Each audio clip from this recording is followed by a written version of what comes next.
Hi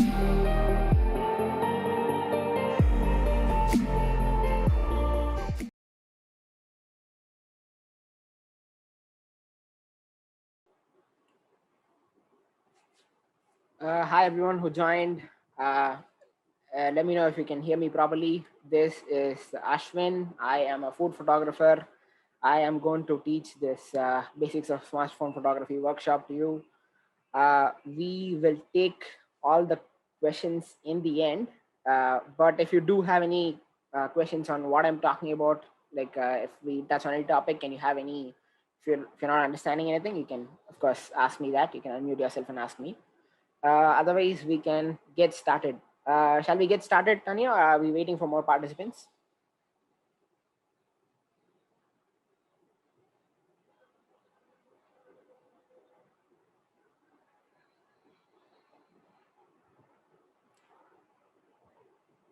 Okay, I'm guessing that's. I'm guessing we can get started. I'm hoping you're all here. Uh, just give me a confirmation on whether you can hear me clearly. We did an audio check; it was fine. But in case you can't, just let me know. Otherwise, I'm just gonna go ahead. So okay, I see a thumbs up, so I'm guessing that's good. So welcome everyone to the workshop. Thank you, Daily Food Walks, for making this happen. I'm very glad to partner up with them to do this workshop. So let us go ahead. So in this workshop, so this is kind of an outline of what we'll be looking at. It's just a very broad outline. So we'll be looking at lighting, angles, props, backdrops, and a little bit of food styling. We are going to focus more on the photography part of food photography, that too using a smartphone. And this is the pecking order of things. So lighting would be the most important thing to pay attention to. Next comes the angles, then the props, the backdrop, the food styling, and all that. So the majority will be focusing on the photography part of it. Uh, so just to give an outline of what I do, I am a food photographer. So I create images, brand images for food brands, restaurants, anyone who sells food products. So that's where the use of food photography lies to me. But that's not where it stops. People who run blogs, people who have food blogs on Instagram, the food photography is used everywhere. So no matter what you do, uh, food photography always comes in some place or the other. Even if you're like out with friends and you see and like an amazing plate of food at a restaurant and you want to take pictures of it, this might help. So let's move on. So like I said, the most important things to keep in mind when shooting are these four things. So lighting, that is where your light comes from, the quality of light, we'll be looking at everything. Second comes the framing, or the angle that you choose, or the way that you frame the pictures. And next comes the backdrop that you choose for your picture, whether it's a surface you're shooting on or what's behind your subject or whatever it is. And fourth comes the styling. Now, styling is equally important as food photography, but since this is a food photography workshop, we'll be looking at just a little bit of styling, not too much. Uh, okay, so before we get to the all the important stuff, I want to remind everyone who are shooting with their phones to keep some things in mind. You might already know this, you might already be doing this, but just to give the benefit of the doubt to anyone who doesn't do this, I'm going to give you like a few general tips on mobile photography, or shooting with a smartphone really. And the most important thing is to wipe your lens. So both of these were shot on my phone. The one on the left was shot with just the camera out of my pocket. So I did not like wipe it. I just had it in my pocket for a while. I set this up. This was like my lunch someday, so I just randomly shot this. But the first shot is I just took my phone out and shot this. I'm guessing that's how most people do the shooting. So we don't often pay attention to this. But when you see a lot of hazy pictures, if you're struggling with like a lack of clarity in your pictures, like all of a sudden, so this might be one of the reasons. It is when you don't wipe your lens, the light that reflects on your lens, it gets very distorted and it creates that hazy feeling in your pictures. It gives you that dreamy sort of look. Uh, So that's not always, so that has its uses, but probably not what you're going for usually. So just wiping the lens, this is not edited, this is not, I didn't do anything to the picture. So the left picture is taken with an unwiped lens, an unwiped camera from my phone. The right picture is just after wiping it. So that's the kind of difference it makes. So please don't forget to wipe your lens. So always wipe your lens before you start. Just putting it in your pocket can really dirty up your lens, so something to pay attention to. uh, the next is like even more basic than this probably. So if you ever use your phone camera and you get a lot of blurry pictures, as in like your subject is not in focus, like if you're shooting people or even when you're shooting a plate of food and something in the background is in focus instead of the food, this might be it. So you might not be actually manually focusing it. uh, no, it just sounds complicated. All you are doing is, when you take your camera out, you want to tap on the area that you are actually focusing on. So wherever your subject lies, for example, if you're shooting this and I want this in focus and not the backdrop that utensil it's all in, so I click on the spices to make sure they're in focus before actually clicking on the white button, which is the shutter button. But most of the time we just pull our camera out and just like take the shot without seeing whether it's in focus or not. That is something you should probably check if you are struggling with blurry pictures where your subject is not in focus. It happens way more than you think. I see it very often, that's why I included this in this. But if you're already doing this, more power to you. You're on your way to taking great pictures. And the third one, again, something you might already know, but this comes up when you're shooting something, or shooting a picture where there are a lot of dark areas in your picture. If you're using a black backdrop, or if you're using a super dark background for whatever reason, it might be a black wall or it may be something that's dark in the background. So whenever your picture contains a lot of dark elements like this picture does, your camera will automatically want to brighten things up, thinking it's too dark, so it should be brighter. Now that can be a good thing when you're trying to shoot like a normal thing, but when you shoot something that's super dark, you actually want it to be super dark in the picture, right? You need it to be accurate. Like if black comes off as gray in your picture, it's not going to look good. It's going to look like all washed out. It's not going to look good. So what you want to do then is basically focus on wherever you want to focus, and then move that slider down or up. I think you can do it live. If you're not joining this call with your camera, you can just you can just open up your camera on your phone and just shoot something in your room. It could be, even if you're using a laptop, you can just like frame your laptop, and you can frame your keyboard. So the keyboard is, I'm guessing, most likely black. So the camera is going to want to like brighten things up a lot. So you can just tap on that wherever the keyboard is, and you can move that slider up or down, and you can control the brightness of it that way. So when you're shooting a lot of black things in your picture, you're going to deal with super bright pictures. So you're going to tap on where you want, and you're going to have to bring that point down. It might look different in your camera app depending on what kind of camera you use. I use a OnePlus phone, so it looks like this, but it'll be like some variation of this. If not like a sun icon, it'll be something else. So if you generally, if you move it down, it's going to make things darker, and if you move it up, it's going to make things brighter. So when you're shooting a lot of white things in a picture, your camera is going to want to darken everything too much, and your whites are not going to look white. So then you do the opposite. So you tap on where you want and you move the slider up. I'm not sure if that was confusing or not, since I couldn't show you like a visual example. I hope everyone got it. In case you don't, you can unmute yourself and ask me if you have any questions, like I said. Otherwise, let's move on to the meat and potatoes of the workshop. Now we are going into the real stuff, if you will. So all these were like technical stuff. So that's something to figure out first. So after you figure out the technical stuff, we can get straight into the photography part of it. So the first chapter will be lighting. So lighting is pretty much the most important thing in photography, and especially food photography. It is the most important thing, because if there is no light, there is no picture. You need light to shoot the picture, whether it's sunlight or if you're using an artificial light. no matter what it is, you do need good light to shoot with. And now we are going to talk about different types of light, different qualities of light. I'll explain to you what that means. Uh, so there are two types of light, as we all know. One is natural light, which is generally sunlight. Also moonlight is there, but we can't really shoot with that. We can't really shoot food with that. So it's usually sunlight. And the second type of light would be artificial light. It could be flashes, the same kind of flashes on your phone, or it could be studio flashes. It could be on camera flashes. So even if you have like a DSLR, uh, you can I can like attach flashes to it and you use that.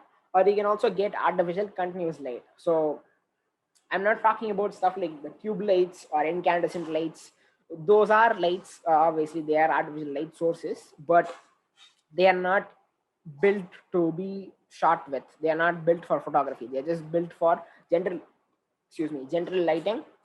So don't shoot with those as much as possible. I want you to shoot with natural sunlight. If you don't have artificial light, so that's really the best source of light for you.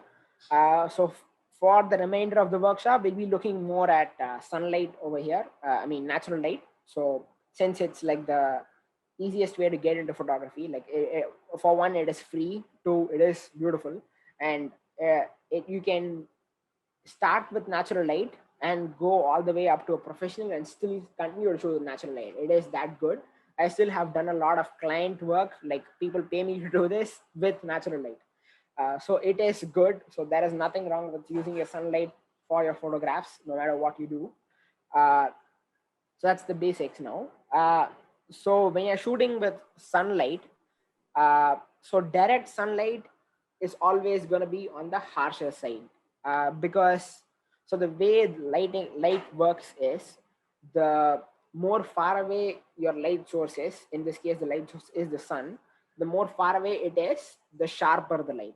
Now what I mean by sharp light is that, so if you stepped out in a very sunny afternoon, there are no clouds around, and so when you're like walking down the road, you'll be able to see your own shadow like walking with you, and you can see like a super clear outline, right? uh, so just send me a thumbs up if you have noticed that.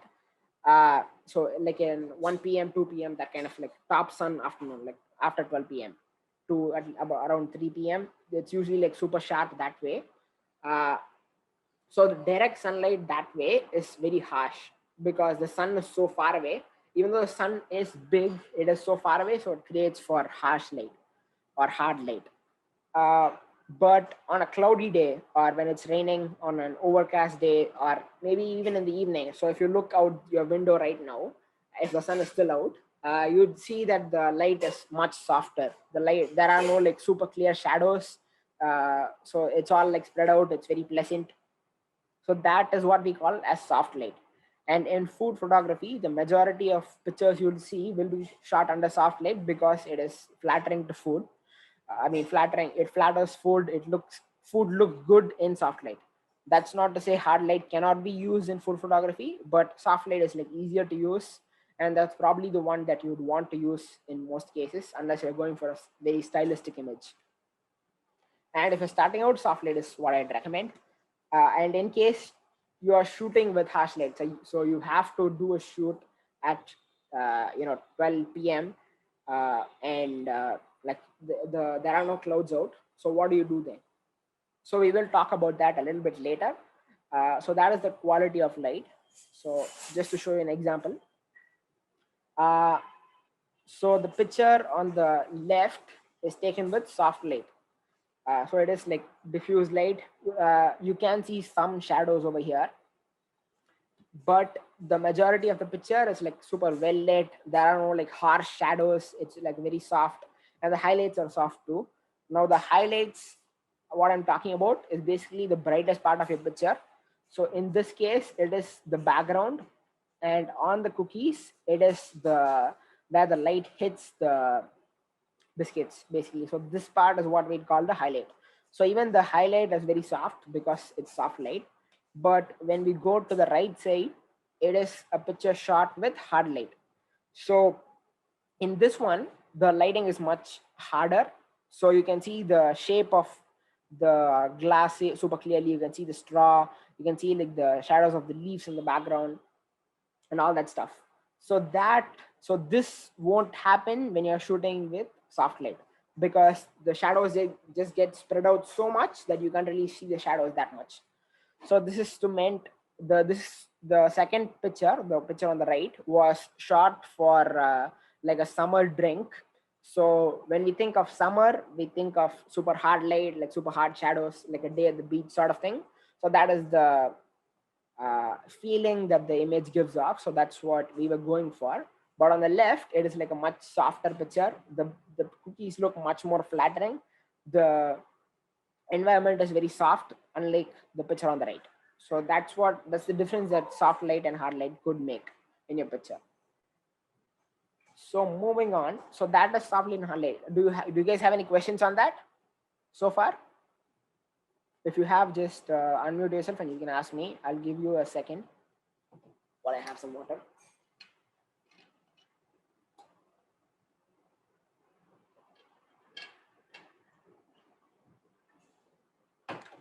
Okay, I'm guessing everyone's clear now. But even if you have questions in the future, you can stop and ask me. So let's move on.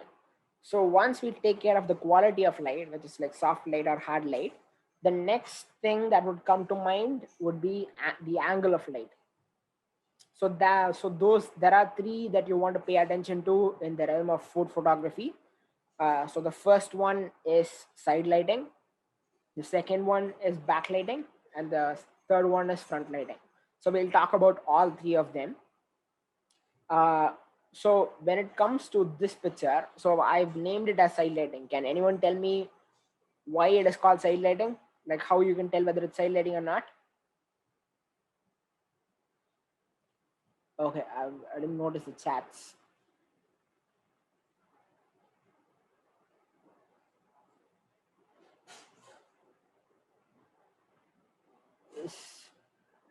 Okay. Sorry, Danny, I'm just seeing your message about the grid view. I hope it's gone now. The shadows. Ashwin, very quick. There's still a gray box. Yeah, yeah. Now it's gone. I think Yeah. this view is perfect. Yeah, yeah. Okay, cool. Okay, cool. Okay. Yeah. One sec. Yeah, someone said shadows. So, but what do you mean by the shadows? Where are the shadows falling? So that was really my question. So, what do you think about the shadows and the highlights? Can anyone like comment on it? It's okay. You can all participate. It's I'm going to explain anyway. Uh,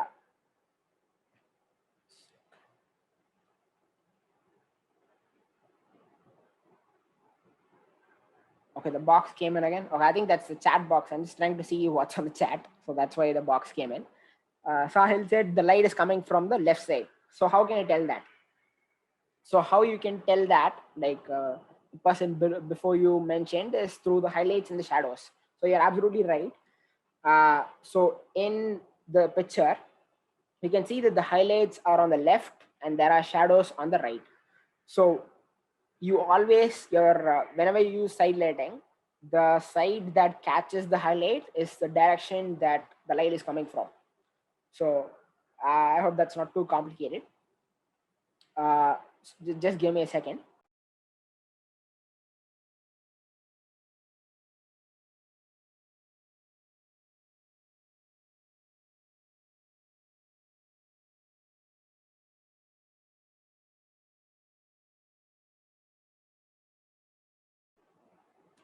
Okay, I'm back. uh, yeah, I was saying the side that the highlight shows up in your picture is pretty much where the light source is coming from. Now the light source can be anything. It could be just, if you're outdoors, it is basically the sun. But if you're indoors, so wherever the light is coming from is generally like a window or a door, or it's usually those two options. Or it could also be like you also have light sources that you don't want in your picture, like a tube light, like incandescent lights, the lamps in your house. So the general tip would be to keep your lighting as singular as possible. That means you want all your light coming from one single source. So the general recommendation would be the window. So if you do have a window and you're shooting at home or like wherever you're shooting, you'd want to go as close to your window as possible to maximize the light that's coming in. And you also want to turn off all the other lights in the room, because whenever because intuitively we'd want to have as much light as possible in your pictures. But when you turn on other lights like the incandescent lamps or tube lights or whatever it is, you're gonna see a lot of highlights, a lot of colors of light showing up in your pictures. So that's not going to look great, because the light is going to be all over the place. Your pictures are not going to look very good. So if that is a problem you faced before, so turning off all the lights will help you a lot, and moving as close to the window as possible. So when it comes to side lighting, again, the same thing, the same tips apply. What angle of light do you recommend for what angle of shot? I will come back to that. I will take care of that in a second. So we'll be looking more at that. So thank you for the question. So side lighting is when the light comes from the side of your picture. So I'll show you like a behind the scenes shot on the next slide. So the next would be backlighting. Oops. Yeah. So the next would be backlighting. That is when your light source is behind your subject. So the light is coming from behind whatever you've set up. So in this case, the food is set up on the table and the light is coming in from the back. So if you look at the highlights, they are like on the back side of the subject, and the shadows are falling on the front side of the subject. That's how you tell if it's backlighting or if it's side lighting. Now the third kind of lighting would be front lighting. So the first two kinds of lighting are the most flattering for food. We'll talk more about where you'd want to use which one in a bit. But front lighting is something you never want to use in food photography, because basically when you use front lighting, it basically takes out all the shadows from your picture. Like there are still shadows falling, but you can't see it in the picture. The shadows are falling behind the subject. So you don't see any shadows. And because of that, you don't really see any definition. The colors don't show up right. And it's just gonna make for a very unflattering picture. You can't really tell, the shape is not highlighted, the colors are not highlighted, the textures are not highlighted. It's not very good. So you never want to shoot with your phone flash, like ever, because that's gonna make for like a front lighting, and that's gonna make for a bad picture really. So you never want to use front lighting. So if there is one thing that you take away from this, you never want to use front lighting. So that's instantly going to improve your pictures. So let's look at the behind the scenes of the first two shots. So in this case, for the first shot, the side lighting, so you can see that, so both of these were shot with window light, both of them were shot with natural light. So it can be done. You could have fooled me saying that it was done with artificial light, but it was actually done with natural light, and it was just controlled that way. So in both pictures, you can see like this white disc being held up, and I see like some chats blinking. So if you guys have any questions, just please unmute yourself and ask me, because if I open the chat box, it kind of gets in the way. So you can just unmute yourself and ask me the question. I'd be happy to answer. Okay, so coming back to the disc that I was talking about. So that white disc that you see in the pictures is called a diffuser. So it's like just a fancy word for a white cloth really. So what the purpose it serves in photography is, for example, when you're shooting with a lot of harsh light, so you're shooting like in the afternoon and shooting like outdoors, and there is a lot of harsh light coming in, and you don't want that harsh light. You actually want soft light in your pictures. So that's when you pull out a diffuser. So the diffuser is basically, it's like a foldable thing. So it's like a fancy version of a white cloth, but it's like foldable and has a shape. It's easy to hold. But in case you don't have a diffuser, or you don't have access to one, you can't buy one for any reason, you can always use any white cloth, anything that's white, like pure white, like clean, and it can let light through, and it doesn't have any weird tints like any blue or yellow tints, then you can absolutely use it as a diffuser. So you can use like shawls, you can use like old dhotis, like whatever it is, if it's thin enough.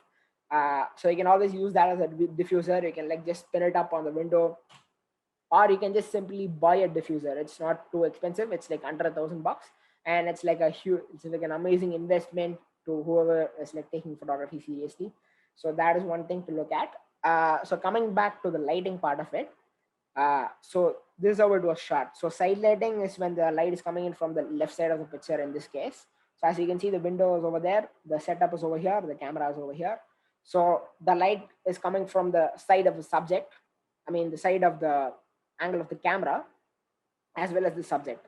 So it's like if you are facing it directly, it would be, the light would be coming in from the side, as you can see in the picture.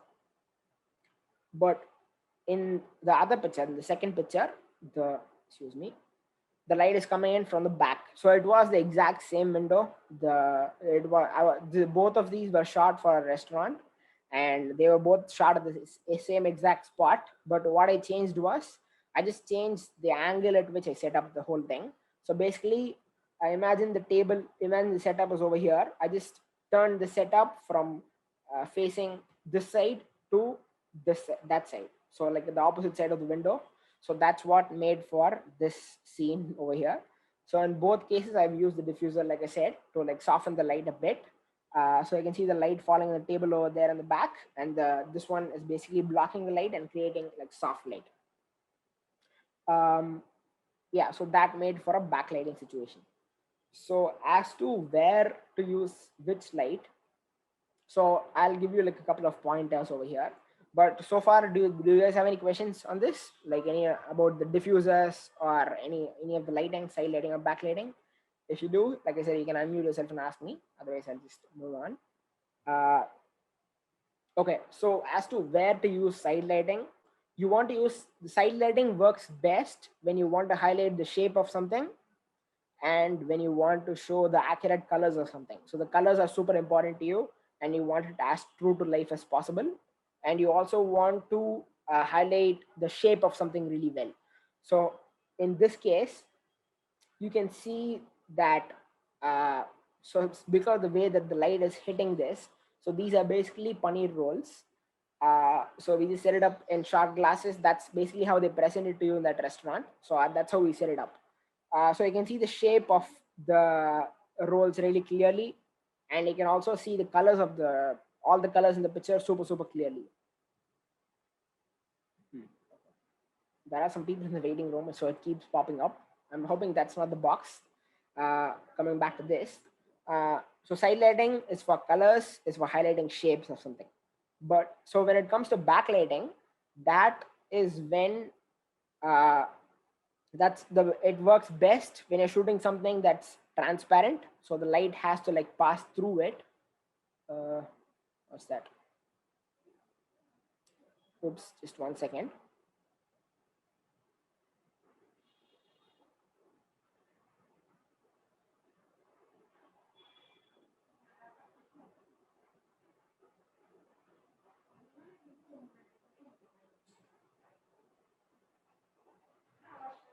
Cool. Okay, sorry about that. So where you want to use backlighting works best when you're shooting something that's transparent, like a glass of juice or like oil, or whenever the light passes through your subject, that's when backlighting works best. But that's not where it stops.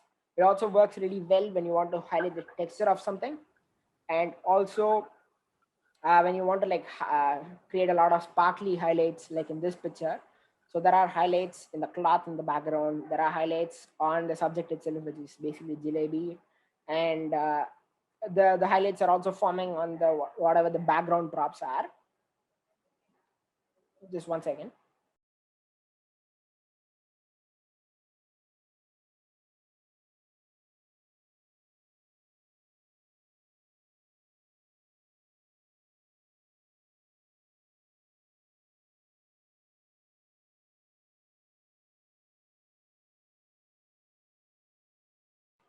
Yeah, sorry to keep moving back and forth. I was getting a lot of background noise from my window, so I just closed it.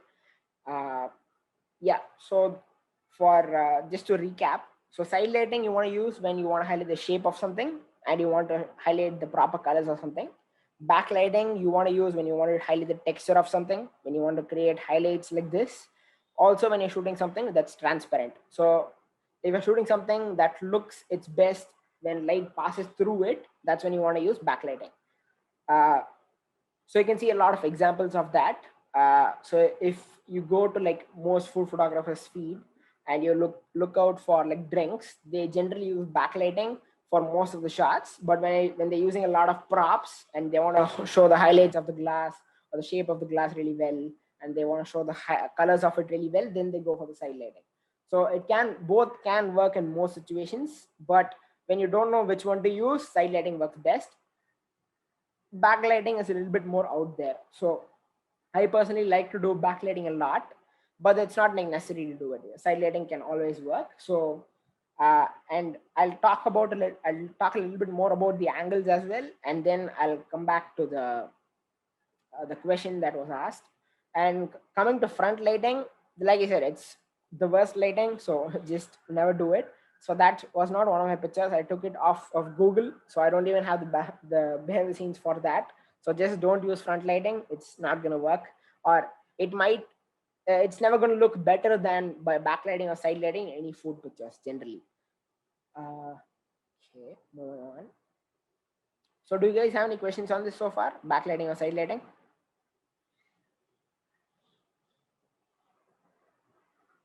If you are not comfortable coming on video, you can still chat. That's fine. It is just a little bit more like uncomfortable to talk that way. But if you're more comfortable with the chat thing, you can always like chat your questions. That's fine. Uh, okay, I'll just move on for now. But in case you do have questions, you can let me know. So that the lighting covers like the majority of the things that you deal with. Now, they are both very very important things when it comes to photography. So just having good lighting is not going to make for a good picture, but it's going to get you most of the way there. The lighting is the place where a lot of people face problems, and so just by using these like simple rules. Now these rules are very simple, like use side lighting or backlighting. Now they might sound super simple, they might sound like they might not even work, but it is as simple as that. Now all up to the professional level, these are the like the rules that we apply to get the best pictures possible. And again, there are no like rules in photography, but these are like the guidelines that you want to follow usually. Okay, Sanjana asks, what about top lighting? So that is an amazing question. Now top lighting is something that is generally achieved through uh, artificial lighting. So it's so because top lighting is not really possible with most cases unless you're using artificial lighting. So for the light to come from directly on top. Now that works a little well for a lot of like product photography, where the most of the details are on the top of something. And that's when it looks flattering. So they use a lot of top lighting for that. But when it comes to food photography, it's usually like side lighting or backlighting or a variation of that, where the light is coming maybe like a mix of both, where the light is coming in from like an angle, like both its side and back. So that is like as close to top lighting as it gets, but it's never like directly top lighting that we use for food photography. So it's kind of irrelevant in photo photography. It is used in some places. It can be used for like very conceptual table setups or something like that, but it's never like the best lighting for like most cases, most food as we talked about. But since we are talking about the basics of like smartphone photography, you're not really going to have to worry about that in most cases. So you'll never have to use that. So next question, Valia asks, lighting for flat lay photography. That's an awesome question. So when it comes to flat lays, for those who don't know, flat lays are when we shoot, like they're basically top angle shots where we shoot directly from top. We will come to that. So I'll discuss what flat lays are first and their advantages and disadvantages, and then we'll come to the how they mix together and all that. So, but that is a good question. I will answer that. So when after lighting, the next thing that you want to pay attention to is framing or composition. There are a million words to describe this, but it is basically what framing is basically what you choose to include in your frame. So that's what it is. It is as simple as that. So there are a bunch of rules and guidelines that you can find online. So some are called the golden rule. Some is called like the rule of thirds. There are like many rules and guidelines like that, but you don't necessarily have to follow any of them to create good pictures. They are guidelines for a reason. So if you don't know where to put your subject, you can probably look up one of those rules and maybe they can help, but they're not like necessary for like great pictures. That's what I believe. But a lot of photographers do like abide by it and they always follow it in all their pictures. And that's everyone's prerogative. So if you feel more comfortable following the rules, you can. So I will talk about one of them here, the like a good rule of thumb to keep in mind that's going to like help you if you're like struggling with this part. uh, so this one is called the golden rule, or the rule of intersection points. So it's very simple. So when you have a picture like this, so in this white box, imagine you have a picture there. So what you want to do is you want to draw an imaginary tic-tac-toe box like this and see where the points intersect. So in this case, the points meet in this area, this spot, this spot, this spot, and this spot. So those four are called the intersection points. And when it comes to like framing things, the research says like a lot of like visual scientists and psychologists have analyzed like pictures. They've done like studies on this, and it says that whenever you show someone a picture, these 4 points are the first place that they look at. Now I'm not sure how true that is in all cases.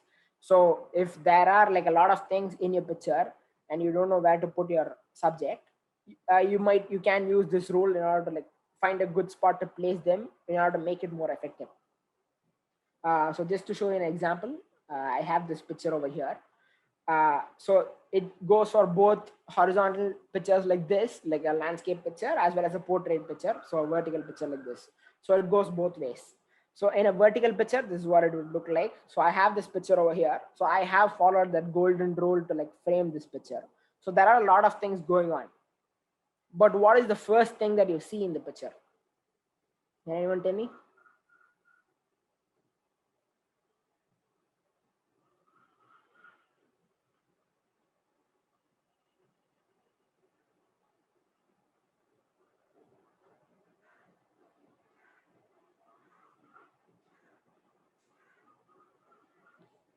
Okay, the consensus seems to be cherries. Yes, that is the first thing that you see. So the simple explanation for that would be because the cherries are like the only thing in focus. That is like, if you look closely, those are the only things in focus in the frame. So that is one way to make sure. So I told the viewer that okay, that's where you want to look at. But as far as the framing goes, like the way that I've framed the picture, the way I've composed the picture, it is because I followed the golden rule and I've put the cherries in one of the intersection points. And as you see in the picture, it doesn't have to be like perfectly on the point. It just has to like overlap with the point, like it has done here. Uh, so you can like kind of imagine that between the two pictures, but some visual aid for you. Uh, so that's where I would put the cherries. I put the intersection point in the lower left hand corner. So it's not like right in the center. It's not on the edge of the picture or anything. It's like right in the middle of the intersection point, and that's where your eye goes first. And after you see the cherries, you see the cinnamon sticks probably, and the third thing that you see is probably the bell in the background, and the fourth thing is probably the snowman. Now that is due to both the framing, like the way that I framed the picture, like they're all at the intersection points. Also because after the first thing in the foreground that you see the cherries, the thing that's right next to it is the cinnamon sticks. So that's probably what you see here. You might be different. We all see like different things in pictures, but most commonly, as far as I've seen, the people I've asked, this is like the order in which they tend to see things. I'm guessing that's due to the following golden rule as well as just general composition. So after the cherries, like I said, you see the bell next, right? That's because that's basically the brightest part of the picture after the highlights in the backdrop. Like it is like a green color, it is like standing out as compared to the red and the brown of the rest. Green color like stands out in this picture. So when you see this picture, the green really like pops out over there. So it's like really noticeable. So your eye does go there. So, and it has like a conscious decision that I put it there because I like lots of like pops of colors in the picture. So as you can see, I have a bunch of greens over here. like a red cup in the background just to complement the cherries. And yeah, so like this. So there was a cake on this. It was a second shot, but I did like an alternate shot of this. So you can see like the hint of the cake stand over here. So it's like to keep people guessing, I guess. So moving on. So that is really the golden rule of composition. That's what it's called. It's also called the rule of intersection points. You can always look it up to like look at more research. There are more things like the rule of thirds, like I said, but it's not really too relevant to food photography. But you can still follow that if you really, really want to. But just to like save us some time, I'm just giving you this one rule which is actually applicable in a lot of cases. So that is one. So that's like the general rule of composition you want to keep in mind. But when it comes to just composing a picture, there is nothing wrong with putting your subject just right in the middle of the picture, like most people do. It is like very like logical to do it that way because your focus point in your cameras is usually in the center. So that's the easiest point to like focus from.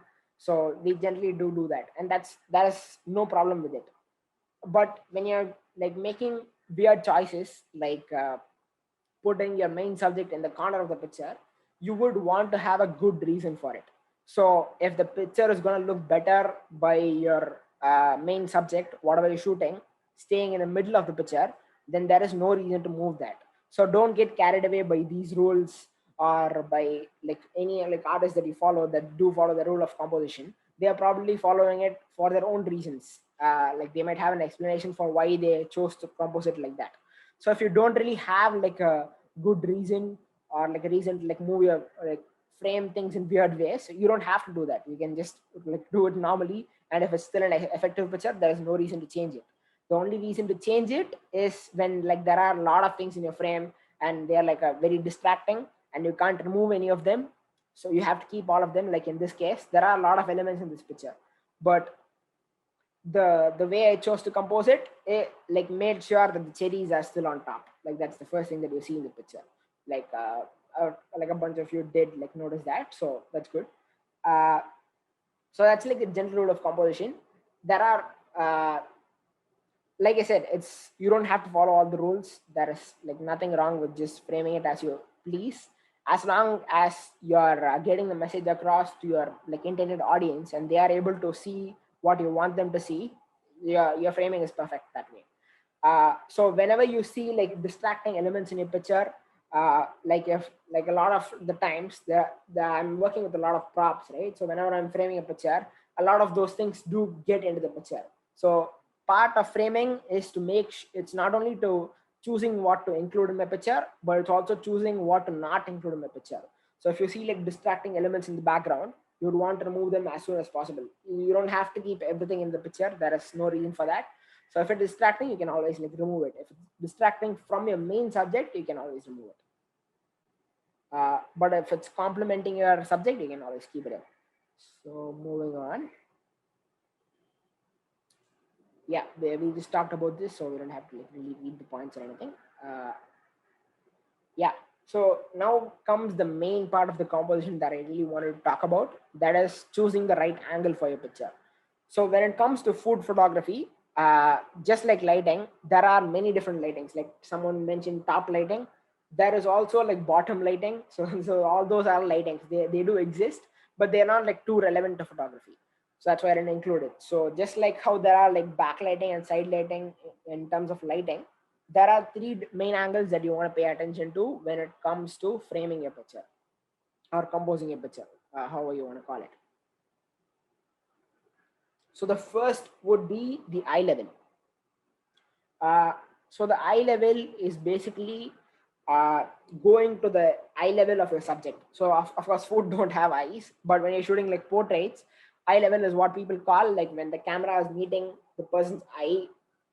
So that's called the eye level or like a lower angle.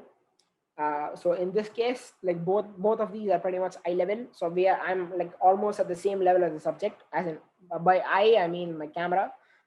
So when you're shooting like a lot of tiny things, this is something to keep in mind. So if you watch like movies, like super commercial movies, whenever they introduce like a main character, they always like choose to show them from like a lower angle even if it's like the main villain or the main hero of the movie, they always show it from a lower angle in order to make them look more imposing. They look bigger, so you know that they are like important. They are the main character.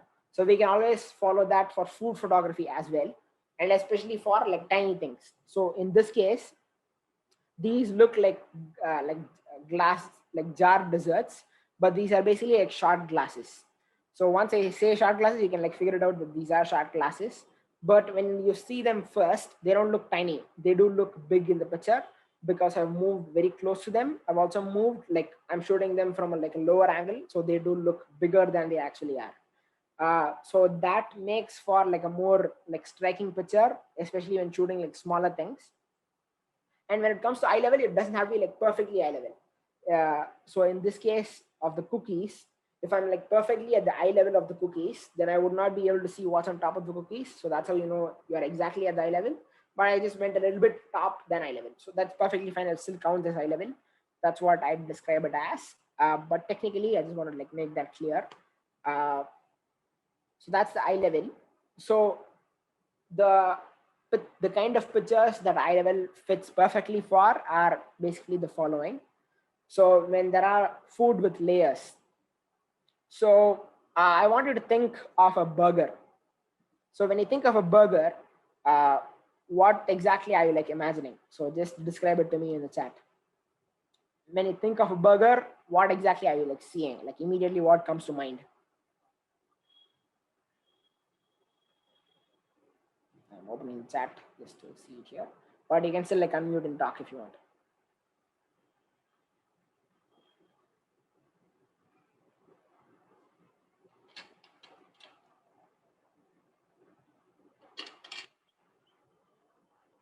Okay.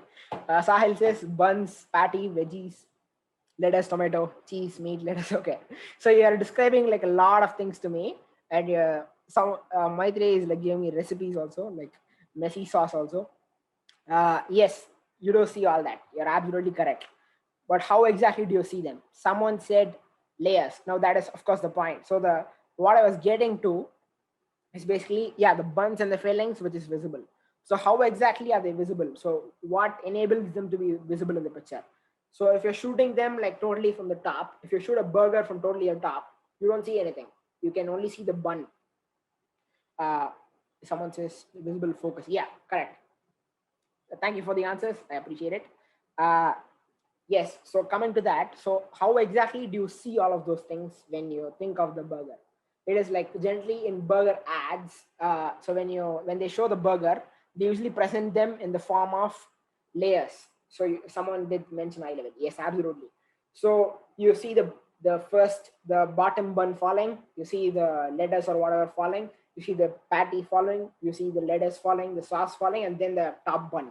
So how exactly do you see them falling? You're always seeing them from the eye level. So you can see all the layers very clearly, very similar to how I shot the cookies here. So that's the angle that you'd be seeing them from. So when you're shooting something with a lot of layers, like someone said, when you're showing a lot of things that are like stacked on top of each other, they are called layers, like visual layers. And when you want to highlight them perfectly, you'd want to use eye level angle. So that's as easy as it gets. So think of a burger, so you think of eye level. So because it's useless to shoot a burger from the top angle because you can't see anything. It just looks like a regular bun. So you don't really see anything. You only know it's a burger by shooting from the eye level angle. And there is a second angle to shoot it from. We will cover that. But as far as eye level is concerned, that's something you'd want to keep in mind. So next would be food with height. So when it comes to uh, food, if you're shooting like a milkshake, if you're shooting like a stack of cookies, it does have height, right? It's not really flat, unlike like a pizza. When you think of pizza, your height is not the first thing that comes to mind. It's not like a very tall sort of food. It's a very like flat food. So eye level would not work for that because all the details are on the top of it. But in case of like things with height, if all the details are on the side of the subject, then you'd want to shoot them from an eye level angle. So that's like the best way to shoot it. So food with height, food with layers, and when you want to show the food to be bigger than it actually is. So like I've done in this picture, like the shot glasses. So they are, like I said, they're like super tiny, but they do look bigger in the picture because I've used eye level and I've moved closer to the picture. I mean, closer to them. So you can see them like bigger than they actually are. So I've given some examples over here. So like stacks of cookies, parfait, that's a layered dessert, or like burgers, or like any small subjects, eye level works perfectly for that. Now, the second one would be the 45-degree angle. Actually, I should have put the Flatlay next, but it's perfectly fine. Actually, let's talk about Flatlays first, then we'll come to the 45. It's just easier to explain. So someone did mention Flatlays. For those who don't know, I'm sure every one of you already have seen one or two of these pictures, as in like these types of pictures, where the camera is like right on top of the subject and you're like showing a lot of things in the same frame, and you're like, they are like basically Flatlay arrangements. They are called Flatlays because everything is flat in the picture and you can see a lot of things exactly from the top. So these three are examples of Flatlays, right? So when you'd want to use them is, I did give an example already, like pizza. So in pizza, what exactly is the most important part of the pizza, or where does the main details of the pizza lie? Can the chat answer?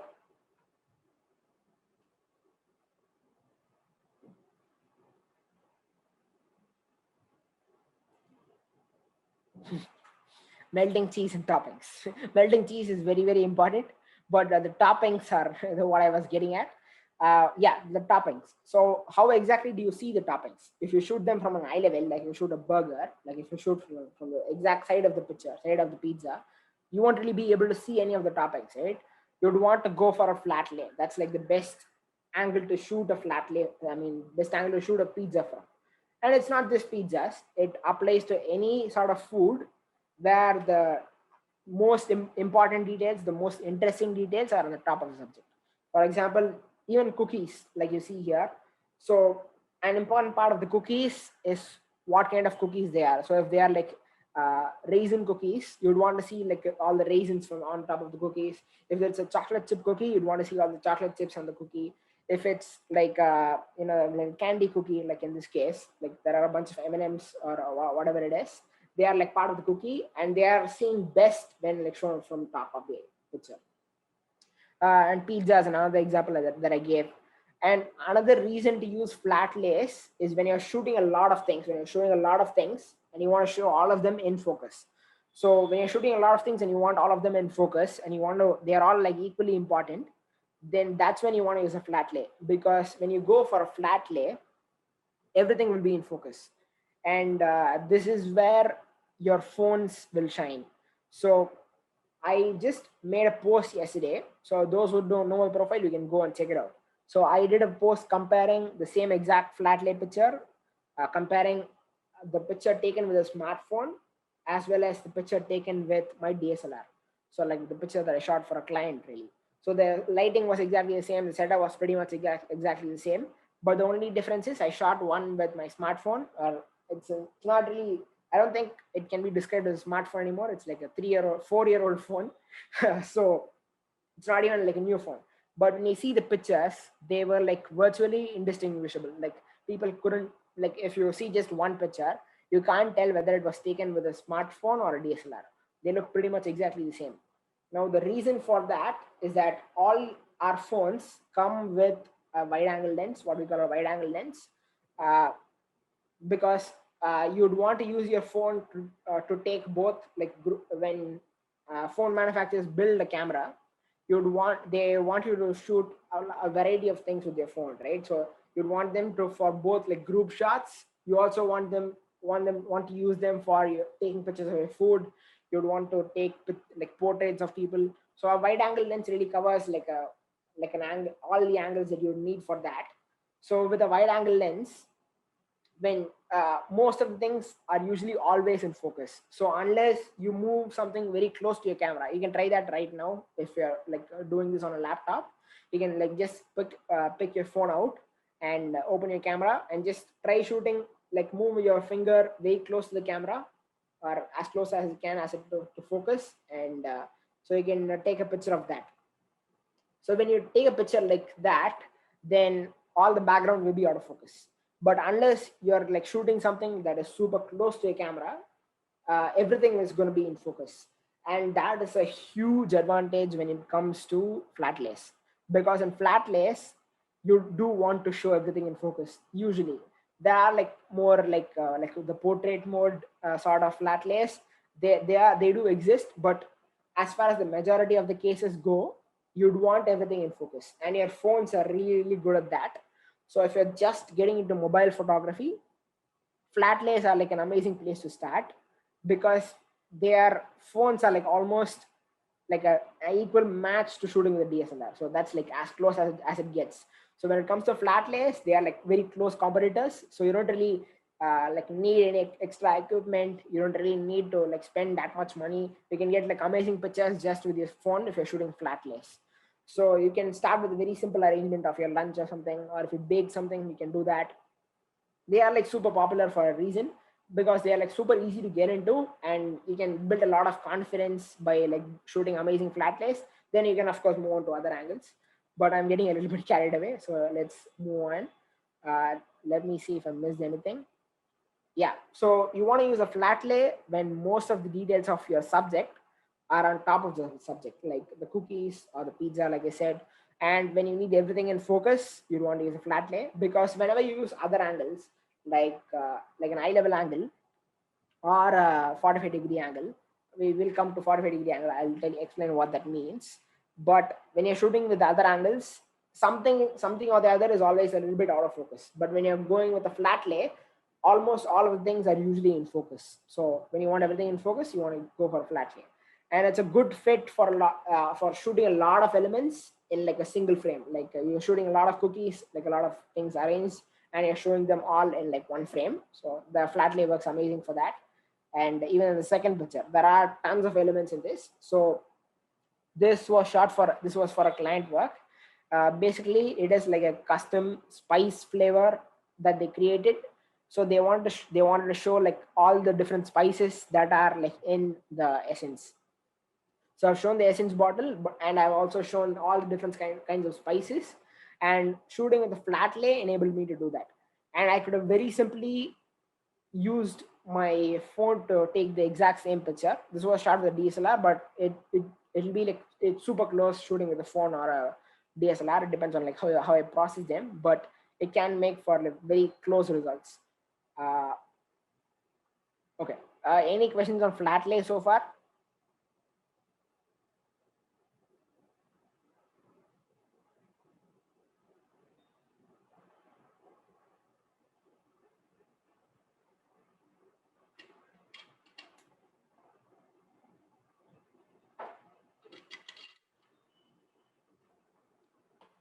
Okay, I'm guessing not. Let me move on. Uh, so we have to go back first because I didn't cover the 45-degree angle. Yeah. So the third important angle that you want to pay attention to is called the 45-degree angle. Now it is basically the angle that is in between a flat lay that is like totally from on top and the eye level angle. So it's not like totally in the bottom, like the same level as the subject, but it's also not like from totally on top. It's like the middle angle. So if you're like using like a protractor to see this, so the 45-degree angle, so this is the 90-degree angle, that is the flat lay or the top angle. So you'll be shooting directly from there. And the eye level angle will be like a 0-degree angle or a 180-degree angle, where you'll be shooting from the side of the subject. But a 45-degree angle is like the middle of that. So it'll be like this. I'm hoping you can see the camera and you can see my hand over here. We're making a bunch of hand gestures. Uh, so the 45-degree angle is like basically a 90-degree angle, like cut in half. So it's like you're seeing like down the subject. So the advantage of shooting this way is basically it gives you the advantage of both shooting like things that have the best details in the side of them, as well as if they have like a lot of important details on the top of them. So in all three of these, you can see that. Uh, but also a quick back reference. So in the second picture, I've used backlighting to shoot this. So these are basically like different sodas offered in like a restaurant.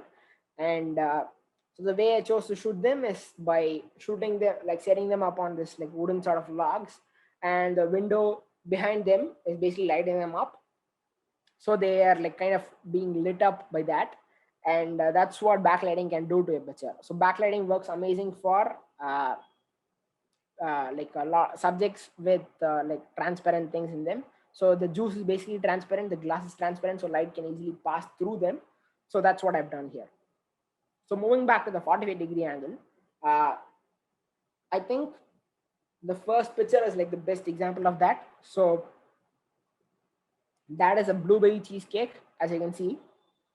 So in this case, I wanted to show like a bunch of things in the picture, but I also wanted to make sure that I showed the side, the filling of the cheesecake, as well as the topping of it, the icing on top of it. That is like the blueberry compote or whatever it is like topped with. So I wanted to show both of them as well as show that it is actually a cheesecake. So one of the ways that I've done that is just by like cutting them like cheesecake. That's how cheesecakes are usually served. So I cut them up like that to show that, but that's not enough, right? I also have chosen an angle where both of these elements are highlighted, both the filling, that is like the light purple part, as well as the top, the cheese. I'm sorry, the icing on top, or the compote on top, or whatever it is called. So the only way that I could show both of them is by shooting at a 45-degree angle. So it's like the angle between the eye level as well as the 90-degree angle. So it enabled me to just focus on this one and have everything else out of focus. I couldn't have done that in a flat lay. So the flat lay would have not only gotten rid of the side part of the cheesecake, but also it wouldn't have like let me show the other things out of focus. So I did want them out of focus, so that's how they are. Uh, so also I couldn't have gone for an eye level angle, because if I went for an eye level angle, I couldn't really have shown the the icing on top as much. Like I probably could have shown some of the icing, like it would have shown some color difference between the filling and the icing, but it still wouldn't have been like a huge difference. The details wouldn't have like been as it wouldn't have been as effective of a picture if I went for an eye level angle. So that's the 45-degree angle, but it doesn't have to be as so complex to choose the 45-degree angle, because in this case, the second picture, I went for a 45-degree angle to like get rid of some of the background. I didn't. So the background, there were like a lot of distracting elements, and I couldn't move things around because it was like a working restaurant. So I chose to go for a 45-degree angle, so to cut down on things that are shown in the background, as well as show the bottles in like a good shape. Uh, so that's another reason to choose that. And the one next to it, the paneer salad thing. So this was shot again at a different restaurant, and they had this beautiful window in the back. Like they had this I'm not sure what style windows they are, but they were like kind of the teal color. I don't know the window. They are like kind of vintage windows. So I wanted that was like part of the restaurant's appeal. So I wanted to show a little bit of that character in the picture as well. So by going for a 45-degree angle, I could show the background as well as the dish in a good way. Like I could show the shape of the dish. It's like served on a plate like this. And I could also see like the trees in the background. It's all like kind of out of focus. So it creates this like kind of dreamy effect in the picture, but also shows some of the elements that I want to show. And for example, in this picture, I could have easily gone for a flat lay. I do have a flat lay of it, but it had like no character to it. It just looked like a plate of like the paneer salad. It could have been taken anywhere. But since I wanted to like include the location, to include the feeling of the location in it, I went for like more of a 45-degree angle to like include a little bit more elements in this. So for the first one, it is like a technical reason to show all the details of the subject like well in a picture. In the second one, it's like more of a convenience thing, so to like cut down on the backdrop. But in the third picture, it is like actually it's a kind of an artistic reason, if you will, so like an aesthetic reason. So to show like to include more of the feel of the restaurant or the location that I'm shooting in, and where exactly the food is served, because that can add a lot to your pictures. Because your food photography doesn't just stop with things which is a food, right? It also has to like inspire feelings of something. It has to like carry, like if it does carry like some sort of like cultural significance, you'd want to include a bunch of other elements like background elements in the picture. So in this case, I wanted to establish the location of the shot, so I did this because those kinds of windows are not seen in every restaurant. So just showing a flat lay of this could have done in any place. It could have even been done at my house, but just by including it this way, since I have that element over there, I've kind of like set this image apart by choosing the 45-degree angle. So we went like super in depth for that. Okay, it's 7:05 p.m. I think we'll take a break for about like 5-10 minutes. I think that like Nani asked me to give like a break after like a 1 hour break. So we will get back in like 5 to 10 minutes. So I'll see you guys there. In the meantime, if you do have any questions, you can put them in the chat. I will check them out and I'll answer that after the break. Hi everyone, I'm back.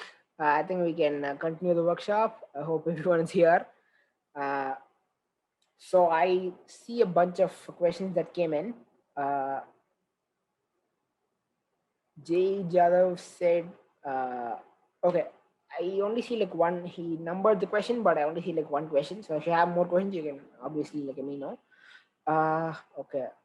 I see. Okay, the first question. Aarti asked, are there any rules on how to compose for Flatlay? Okay, so there are, like I said, there are a bunch of guidelines. So we can use the intersection point rule or the golden rule for composing pictures for Flatlay. You can always do that. So for example, instead of placing it right in the center of the picture, you can always like place it in, so for example, I've done here, one sec. Yeah, so when it comes to the Flatlay, so in this case, I've placed it kind of in the lower left intersection point to make sure that it's not like the subject is not taking up all the attention, but it is also like something, a point of importance. Now, I did have another shot where it was like right back at the center of it, but it did not look like too balanced. It was like kind of, it looked set up, if you know what I mean. Like sometimes when you're like shooting pictures, some pictures look more natural, where there are no like weird patterns. They don't look very set up. They don't look like super arranged. Of course, almost like every single flat lay is arranged, because no flat lay is like without arrangement. But you don't want to look, you don't want a picture that looks like it was like arranged. You want it to look more natural, like the way that things fall in the picture. For example, the spices over here, they are not all like bunched up in a round thing that so for example, if you ask someone to like arrange like a bunch of things like these, they kind of the way that they would arrange if they weren't like shooting a picture is just they would just take some things and they just bunch things up in one corner, and they just keep it like that. So that is not how we want to style food. How we want to style food is to make sure all the elements of the picture look their best as much as possible. So you don't want them all like bunched up in one thing. You don't want to create like weird patterns. So you want it to look very natural. So that is kind of more important to your composition than like all the rules that you might follow. For example, the bottle being in the middle is not going to make as big of a difference in the picture. But when things look off, when you're styling the picture and it looks like very if you arrange the things in the weird way, for example, these cloves, right? So in this you can see that some of the cloves are like kind of like spread out a bit. If they were not, they wouldn't look as natural. They just look like a bunch of things. You wouldn't even know what exactly they are when you see them. But since you see some of them separately, you can tell that they are like cloves, and you are able to see what that is. So when it comes to flat lays and composing it, you would want to think more about how exactly the elements in your picture are presented. That might be a props, it might be like ingredients, whatever it is. Then like how exactly you're composing it. So when it comes to composition, all you are always like striving for balance. So you don't want a picture to look unbalanced. So if the only thing in a picture is like a single element, for example, the I'm sorry, is someone trying to talk? Did someone want to ask a question or something? Okay, I think that was unmuted like by mistake. So continuing what I was saying. So in the right side picture, that is the strawberry and the cream stuff. So in this picture, it is like bang in the center of it, right? That's how I composed it. Now I can still follow that the rule that I talked about. I can still follow that composition rule and the rule of intersection points, where I like put it more in one of the intersection points, like either the top left, top right, bottom left, or bottom right. but it would look off. It would look unbalanced. Like there'll be like a lot of empty space hanging around in the picture if I like did like push them into one of the corners. Now there I would be following one of those guidelines, but it would make for a bad picture.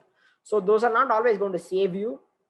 So the thing to keep in mind is balancing a picture. So if you see a ton of empty space on just like one side of your picture, you'd probably want to either change the framing to make sure that empty space is more balanced, or you want to put something else there that is going to like kind of visually counterbalance your subject, where it's not like too distracting, because empty spaces that are like not conscious are always distracting. So when you shoot like a bit too wide and there is a ton of empty space in your picture, that's not going to look right. That's going to look a bit off. So you don't really want that. So that's the thing that you want to keep in mind when you shoot flat lays. Now, again, that might sound like super simple and a little bit vague, because it is. Like it's not something like a rule that I can give you that will work every single time. So, but balance is always that's there in almost every single good picture. So I'd want it to work from that way. I hope that answered your question. I'll ask the question. Yeah, I hope that answered your question, Arti. If not, let me know. I'll be happy to answer it in a way that works for you. Now, G Jadhav asked, is mobile photography accepted by clients? Mobile food photography accepted by clients? That kind of depends on the clients, really, because if your picture is going to be used for, it used to be like printed as like big banners or like big posters, even if they're going to be printed to like big sizes or presented in like big sizes, mobile phones become a bit tricky because the phone sensors are like super small. So even though there are like a ton of megapixels in it and they make for like a digitally big picture, when you print them out, you're going to see a lot of flaws in them and they're not going to look as good as a DSLR picture. So when it comes to like printing things big, like blown up stuff like banners or posters, then mobile photography is not very good. Like it doesn't like work as well as DSLR photography. So it's not like not about like not being not accepted that way, but it's not gonna make for the best results. So that's one thing. But when it comes to like if the client is coming to you just for Instagram stuff, they just want Instagram content that they want you to shoot, or like for example, if you're a food influencer and they want you to like give them some pictures, then you can obviously shoot with your phone as long as they are good. If you follow like some of these tips and make for a good picture, then they're gonna accept it. But there is like a sort of what can I say, like a stigma about mobile phone photography because everyone has a phone. Like not everyone has a DSLR. A lot of people do have a DSLR, but every single person has a phone. So when you're working with a phone, people who don't know much about photography, whether it's like clients or whether it's like other people seeing it, then they're not gonna like respect it as much just for that reason, just because everyone has the phone. They're not gonna respect it as much because it's so common.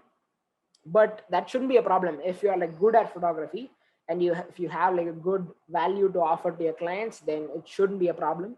Uh, Now when you're going to like the highest of highest levels and you're like actually like competing with other photographers who do use like more professional equipment like DSLRs or like super complicated lights or stuff like that, then you might have a problem because they have like a better value to offer in terms of the output that they offer and the things in which the images can be used. So I went on a whole tangent over there, but I hope that answered your question. If not, let me know. Okay, I did answer this question. I'm glad to hear that. Okay, Maitreyi asked, what would be the best angle and lighting direction when we want to shoot typical Indian food like biryani or sambar or idli? Okay, so he gave me a bunch of things there. Would you mind unmuting and like I have a bunch of like counter questions to you, just to, like see if I understood the question correctly. So if you could if you could unmute yourself, I'd like to like ask you some questions, Maitreyi. I hope you're back from the break. So let me know if you are. So until then, okay, is Arsalan Khan, I hope I'm pronouncing your name right. Is there any must-have tool for mobile photography other than apart from the mobile phone? Okay, so like I said, you can choose to have a bunch of tools in terms of like photography equipment. That is, if you're shooting at night or shooting at like very low light situations, A good light is like a good thing to invest in. Like a good continuous light is a good thing to invest in. Uh, Simpler things would be a diffuser. Like I said, that round disc that I showed you in the picture in the BTS. So that is like an amazing investment for when you're shooting at home or wherever you're shooting, and you're getting a lot of harsh light and you want to like diffuse it. That's like a good thing to get. You can get them off of Amazon. So you can just Google diffusers. I think the one I used is like a 42-inch diffuser. So that's like a pretty big one. There are even bigger ones. There are like smaller ones. So you can choose whichever one would fit your purpose. But usually the bigger the better. But it also depends on the space that you're shooting. If you don't have a lot of space, a huge diffuser is going to take up a lot of space. It's going to be an inconvenience. So a 42-inch is like a good place to start with. But I hope that answered your question, Arsalan Khan. I hope I pronounced it correctly. Uh, okay. Minimum megapixel requirement in the phone for quality pictures. Okay, so when it comes to megapixels in phones, you don't really have to worry about that anymore, because pretty much every single phone, they're kind of trying to like one up each other. So they have like a lot of megapixels in them. So they are like at least like 12 megapixels right now. And that's like an amazing place to start with, because a few years ago it was like 2 megapixels was like the maximum they could offer. I think only iPhones had like 8 megapixels, and they were stuck at 8 megapixels for the longest time. So megapixels is not something you want to like concern yourself with, because pretty much all phones that you buy will come with a good megapixel. What you actually want to look out for is whether it's like the lens that they're using, and also their low light performance. So, and also if they have like image stabilization, it's called OPS, I think, like optical image stabilization, or it's like they have different names for like different camera companies. It's basically image stabilization. That is what you want to look out for in phones, not really megapixels. And you don't want to go for the highest megapixels phone either, because that's going to make for like huge files. They are going to make for good looking pictures, but your camera is going to fill up really, really quickly when you shoot with a lot of pictures. So go for something in the middle, like I said, like 12, 16, 24. Those are like good ranges to be in. So that's something to look out for. Okay, the other question is, what are some basic mobile specs someone should keep in mind when choosing a phone for photography? So if you're buying a phone just for photography, then I'd recommend you to buy a camera. But in case a phone is really what you want, and like a camera is like super important to you, then a good RAM is important. Like at least like 4 GB of RAM is good, especially for like quick to avoid like delays when you're like shooting.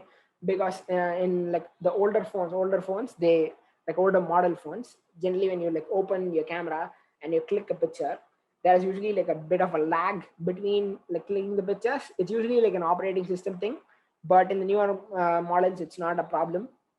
So if you're going in the higher end, like the Samsung phones, like the the S series, or the Galaxy S series, or the Note series, or if you're going for an iPhone, or the higher end of the OnePlus phones, or even like what's the other phones? Yeah, Google Pixels. So those have like all amazing cameras, and those all usually come with like good specs. So it's only when you go like on cheaper end, that's when you have to like be more wary of the kind of like specs that are to offer.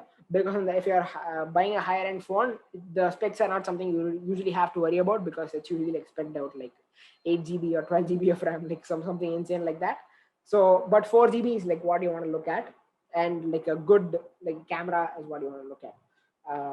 You can watch a ton of reviews for that there's not like a single thing to be looking at when you see a camera. So I think when you actually see for yourself like how the pictures are coming out, you'd have like a better idea of that. Okay. uh, Going back to the workshop, but of course if you have any questions, we'll be taking them at the end. So we will do like at least like a 15 minute or 20 minutes of like Q&A. So if you guys have any questions, you can ask that. And I did not answer Asmita's question because I didn't like totally understand the question. So Asmita, if you're there, you can unmute yourself and tell me whenever you're available. We can do it at the end of the workshop. So let me just continue with what I was talking about. Need water before that.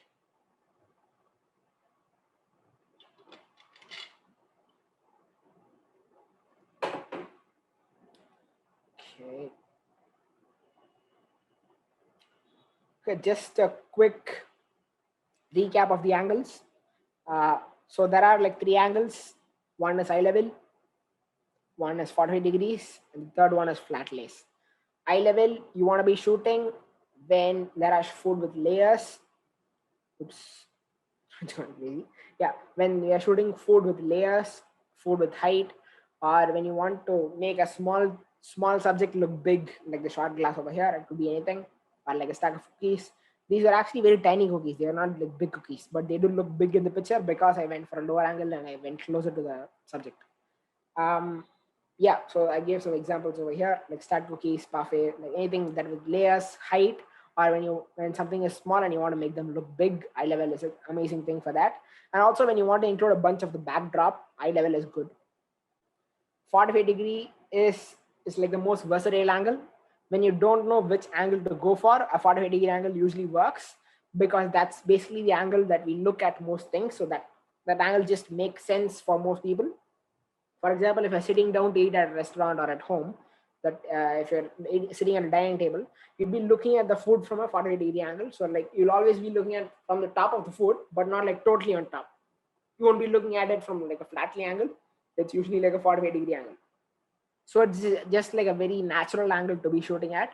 And it's also the most versatile because it covers both like top details, side details, and everything. And it cuts down some of the backdrop, but still includes some of it. And it's also to specifically highlight the shape of the food. So when you shoot at 45-degree angle, the shape of the food is like more clearly seen. And like I said, it's I didn't mention this. So this is 45-degree angle is a prop friendly angle. So it helps include a lot of props. But when you shoot with eye level angle, you can't include too many props. They're going to be totally out of focus or like kind of hidden, since the subject will be the biggest thing in your picture. But when you go for the 45-degree angle, it's like more friendly towards props. You can like add more and it'll be seen like in this picture, like a bunch of blueberries, the flour, the plate of the cheesecake and all that. Now the third one would be the flat lay. We covered this in detail. So just to recap, you want to shoot with flat lays. When you're shooting with a phone, it's amazing for that. Your phones are the best at flat lays. So if you have any doubts on that, just shoot a flat lay and you just see the results. You can tell for yourself. And someone asked about the best lighting when you're shooting with flat lays. That is an amazing question. Now, when it comes to flat lays, the lighting is a little bit weird because you can't really do anything other than like side lighting, because whatever way the light is coming from, it's usually from the side, like whether it's a left side, right side, top or bottom, it's always from the side of the subject. It's never from the like a backlight. Like the light physically cannot come from behind the subject because it has a backdrop, unless you're shooting with like a lit up table or something. That's like a weird situation to be in, but it's not like a normal situation for anyone to be shooting in. So I didn't cover that. And you can flat, you won't be able to do top lighting over here too, or you will be able to do top lighting, but it's not going to have great results because it's basically front lighting when you're shooting with flat lays and the light is coming from directly on top, if that makes sense. So it's always going to be side lighting. So either from the left or the right is going to be your best bet, but you can also go like from the northeast or northwest or whatever angle you want to shoot from. You can do that. It's not going to harm your picture in any way, but it's like easier to shoot with the light coming in directly from the side of the either left or right, or slightly from the top or slightly from this side of the top. From the bottom, it becomes a little bit weird. It's not going to look too natural. So that's something to keep in your mind. So when the light comes from the bottom part of your subject, bottom part of your frame, it's going to be a bit tricky. It's going to look a bit weird, but it's not going to look wrong. It's not going to be like, it's not like front lighting. It's not going to mess up your picture in any way, but left or right is going to be your best bet. In all three pictures, I think, okay, in this picture, it's like totally from the right side. As you can see, the shadows are falling on the left side. So it's like totally from the right. It's like a pure side light thing. And even in the second picture, it's pretty much like that, like pretty much the same lighting as the picture in the center. It's like coming in from the right and the shadows are falling on the left side. So that's the way it is. But in this one, the light is coming from on top. So there was a window on top of the frame, and I was shooting a flat lay here, and the light was coming in from the top. So that's again another angle to work with. So it's not going to make the lighting in this one and the one next to it. It doesn't look too different. It's only that the colors are different. It's like the elements in this picture are darker, and the light is a little bit sharper, so it's makes for like even like longer shadows. So that's the only difference. Otherwise, the angle of light is not going to make a big difference in Flatlays. So that's, but that was a great question. I'm sure a lot of people were struggling with this. Okay, so that's as far as angles go. Now let's take a look at backdrops. I saw a bunch of questions. I will get to that after we cover the backdrops and the props. There's not much to cover. I have these are like a little bit light on details because I don't want to like confuse you with like all that information about the angles and the light and the composition as well as the backdrops. So if you master those, then you can come to this, because those things are even more important to master first before coming to the backdrop and the props. Okay, so when it comes to backdrops, I've put it like super simply.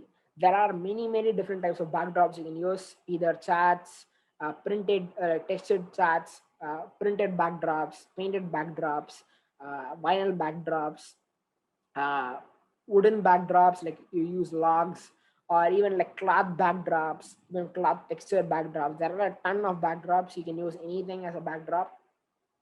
But whatever backdrops that you do use, what you want to keep in mind is that your backdrop should make your subject stand out more rather than like merge with your subject. So there are exceptions to this rule, but usually you do want your subject to stand out from your picture rather than like merge with the picture. So let me show you a couple of examples to show like contrast in your pictures. So in this case, the what I'm shooting are like cookie dough, like light brown cookie dough, and they are light in color. So the backdrop that I chose to use was like the baking tray that is like greased up with like butter, and it was put in the freezer to get that frosty look. But it's basically like a dark backdrop against like bright subject, and the subject really stands out well. So I don't use like custom backdrop or anything over here. It's just like a baking tray, and it just works in this picture. So that's like a very simple way to do it. Like if you have bright subjects, use a darker backdrop to make them stand out. And the opposite is also true. When you have a bright subject, you can use like a bright backdrop. You can use a let me rephrase. So when you have a dark subject, you can use a bright backdrop in order to, make the bright backdrop like kind of contrast with your dark subjects. Like that's when your subject will stand out its best. If I use like a brown backdrop for this, it would still not look like bad, but it's not going to stand out as much. It's not going to make for a striking picture like it does here. Yeah. And so the third way to contrast your subjects is by using contrast colors.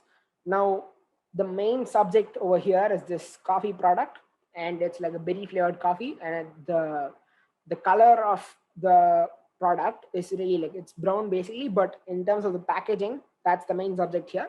That is kind of in a like a violet or a bluish sort of tone, and I've used like a black backdrop here as well as like a red surface to shoot on. Now let me like kind of break it down. So when you compare the red color backdrop versus the color of the coffee packaging, it's not like a huge difference. It's not really like in terms of dark and bright, they are both equally bright or equally dark, so they're not like standing out much in that way. However, because of the way that the colors work, the color wheel works, so you can immediately just look up color wheel photography. So you'll be looking at a color wheel, and it basically comprises of all the colors in the color spectrum, and you can see that like red and blue are like kind of on the opposite sides of the spectrum. So they all have like complementary colors, like cyan color is red, that's the complementary color. Blue contrasts with yellow, and white contrasts with black, so that's everyone knows that. And green contrasts with magenta, but you don't really have to study all that to know this. But just looking at the color wheel will help you understand all the complementary colors. Now that's like a whole new like can of worms to get into, so I'm just going to leave that up to you because I don't want to confuse you. You don't really need to know that to start here, but you can always use contrast colors in your backdrop in order to make your subject stand out from it. Now, in this case, I've used like two backdrops. So when it comes to 45-degree angle photography, two choices to make. One is what exactly are you shooting on top of? That is the surface that you see the red color over here. That is the surface I'm shooting on, and you'll also have the backdrop. So in this case, since I wanted to show the smoke or the steam that's coming out of the coffee, I went for a dark, like a black backdrop in order to make sure the steam is shown properly in the picture. And I went for a red backdrop in order to like make sure it stands out from the product. And I also used like a board to like kind of complement the color, like kind of break the color from red. I don't want like a very harsh transition between like red and the blue. I don't want them to like kind of touch each other. So I went for like a wooden board that's kind of like breaking things apart, and it's kind of making for like a more pleasant thing to look at. Now that's like kind of a complex styling. You don't have to start with here. You can go for simpler styling to start with. Like a picture like this is equally good with like much simpler concepts applied to it. Even this one, it doesn't have too many colors in it, but since it's like just a bright backdrop and a dark subject, it just stands out. Also darker props because these are like pieces of chocolate, and it just works that way. But when you want to get a bit more complicated, you involve colors in it like this. So that is as far as the backdrop goes. So you always want to go for a contrast backdrop. That's not to say like the same colored backdrops would not work. It can, but you have to make sure the lighting and everything works for you. For example, in this one, it is basically brown against brown, right? This Flatlay picture, but you can still see the cookies very clearly, even though they are the same exact color. But that's because I've used a bit of a harsher light in order to make the shape and the texture of it stand out more. So the cookies are very clearly seen. But again, that's like a more complex style of working. You don't really have to start there. So you can start simple and work your way up. And especially when you're using a phone, you'll probably have a lot to figure out. And you'll never really have to go into your pro mode on your phone to really do any of this. Everything that I've talked about, you can do with any camera that you have, whether you have a phone, whether you have a point and shoot, or if you have a DSLR. You can follow all of these things in whatever camera that you use.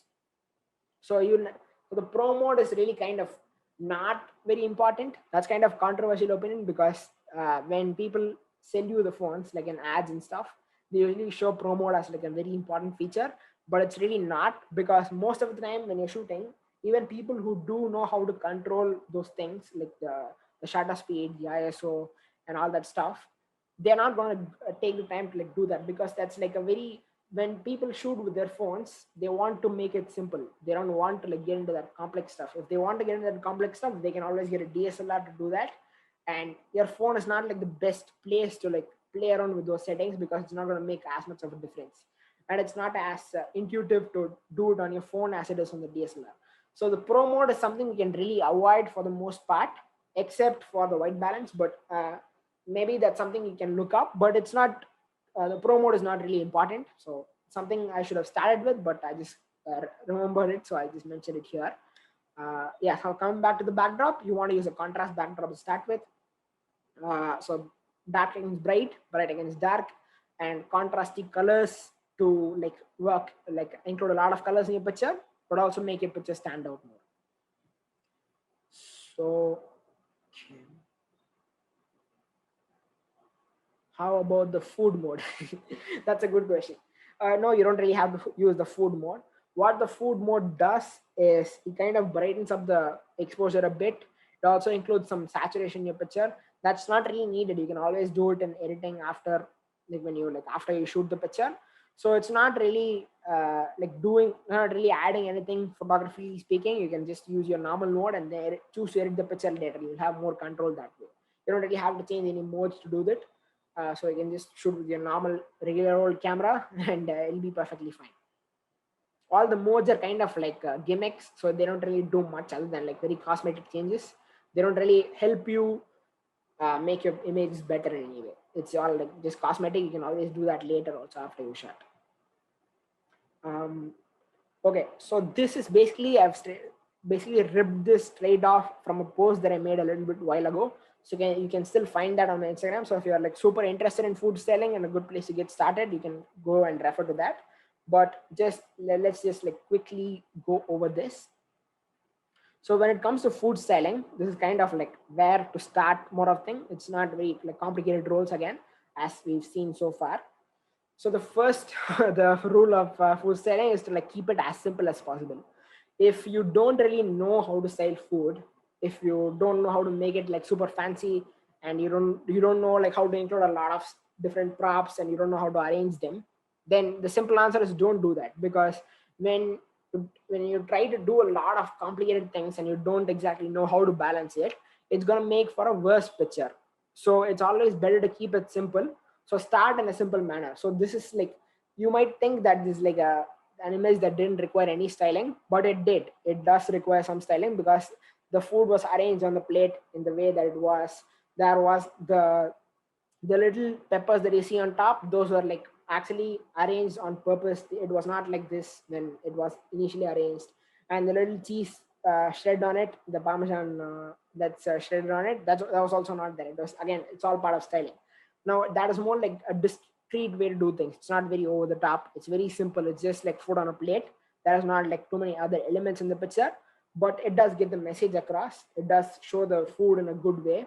And that's what you really want when you're shooting food. You don't really want any distracting elements. You want the food to be the hero of the picture. And that's what food selling enables you to do. Now when you don't know how to include a lot of things in your picture, then you don't have to start there. You can just start very simply, like by not including any of those things, and you can still make for a good picture. uh, okay. And so moving on, that's the first thing. So keep it simple. If you don't really know how to do food selling, that's perfectly fine. And if you're starting out, the next rule might help you.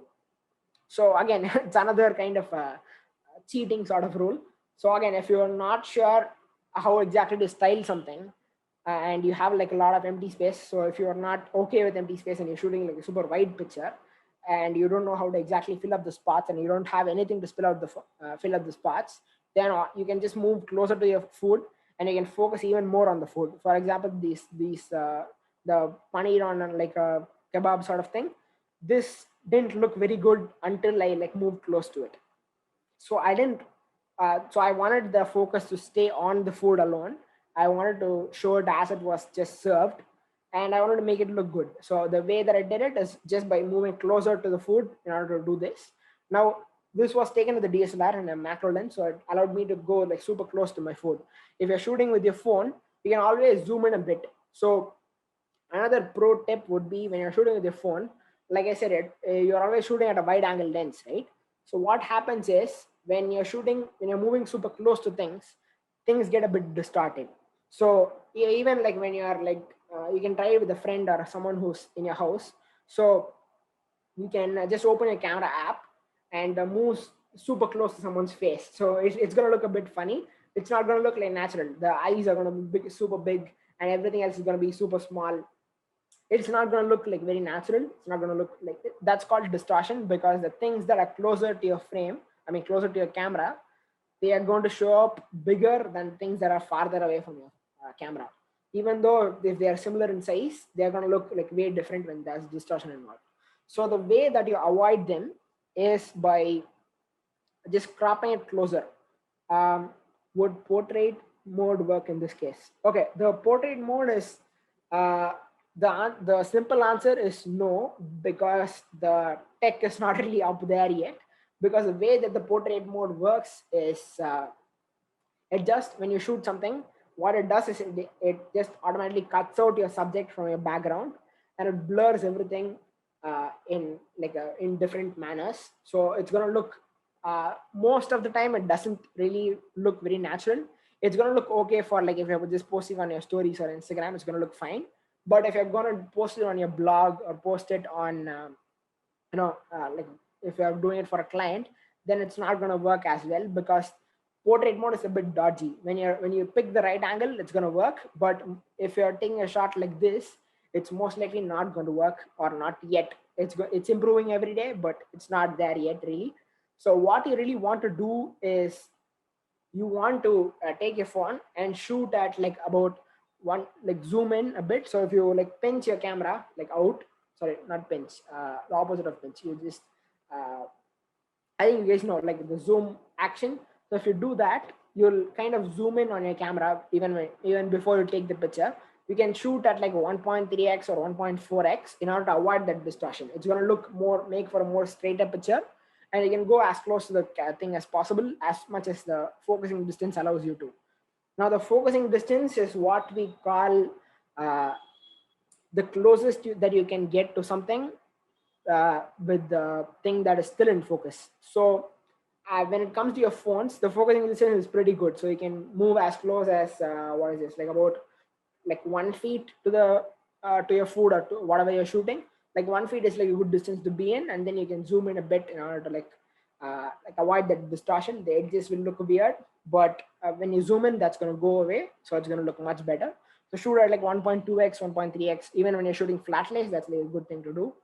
Okay, moving on. Yeah, so and this is the place that you actually want to start styling. So when you're starting and styling, don't immediately look for like napkins to put in there, utensil to put in there, like fancy plates to put in there. Because you want to start very simply. You don't want to start with all the complex stuff, because every single thing that you put in your picture is a thing to control. So I think that is probably going to be a headache for you if you don't know how to use it. So the easiest thing to put in a picture while also making it look like a prop heavy picture in like a good way is to use ingredients as props. They're going to tell a good story in your picture. Because for example, you know that this is the blueberry shake without me even telling you that. I've never put blueberry shake anywhere in the picture, but as soon as you saw this, I'm sure you imagine it's a blueberry shake, because I've shown the ingredient here. I've shown like sugar over here and cream and cashew nuts to like make it more creamy. These are all ingredients that we generally use in the shake to make the dish, so I just included them all here. They are like very easy to find, because if I'm making a shake, I'm going to have blueberries, I'm going to have milk, and I'm going to have like cashews if I'm going to make it creamy, and whatever it is. So they are like super accessible things that are like very easy to use when you're not sure how to style your food. Those are like good props to add without like any of the complex stuff. Now, the thing that you want to do that others might not is to use props that others wouldn't. For example, in this picture, uh, the backdrop that is seen here, it is not like a very expensive backdrop, because that's basically one of my mom's old clothing. So I shot this for like a bakery, and the backdrop that I chose to use was like one of my mom's like old clothes, and I just sprayed it on the. She was not using it anymore, so it's fine. No usable clothes are harmed in this shoot. So I just use this as a backdrop. I set up on it. So I just put like a plate of the cake over here, and like another loaf in the back, and like a glass of milk and some like nuts the bakery had sent me. And this is actually like a professional shot. Like I got paid for this, so you can use anything as a prop. And this one that you see here is basically like a table mat that I used to like add more color to the picture. Since it was like a Christmas sort of shot, I added like a bit of red to like get that Christmas theme across as addition to the lights. Um, okay, that's basically a summary of it. So these are some like things that I included. Like if there are only a few things to remember, these are things that I want you to remember. So move as close to the window as possible when you're shooting. Even if you have to diffuse the things, move as close to it as possible. That's going to make for a good light. The second thing is to turn off all the other lights in the room. If you're using a window, turn off every other light in the room, no matter what. And the next one is diffuse harsh light. So if you have very harsh light coming in, like afternoon sun or something like that, you can use like a white cloth or a diffuser to like diffuse that light. And the third one, I might have mentioned this. I think I mentioned this. So when you are like getting started with food photography, you get like super excited. So we tend to like use a ton of props, whatever we can think of in our picture. And it's going to look super crowded. So when you feel that way, when you feel that your picture is super crowded, you'd want to start removing things first. So removing all the irrelevant stuff. So if there are things that you put in there that are not relevant, like pens or stationery or something like that in your food picture, they can stay in the food picture when you, depending on the shot. If you're shooting a lifestyle shot and you're shooting like a picture of a writer or something that's snacking or having a juice or having something, then it's okay to have that stationery in there. But in a general shot where you're showing like other ingredients and stuff, then the stationery doesn't belong there. So take out the obvious things that don't really belong in the picture, and you're going to make for a much better picture. And when it comes to the backdrop, work with a background that like contrasts with your subject. That's going to make your picture stand out a lot more. And get creative with the props. I just explained this, like using like weird things as the backdrops or props. It's perfectly fine. I even used like a pillowcase as a prop or a backdrop before. Yeah, so anything can work. So don't wait up for super expensive backdrops in order to start shooting.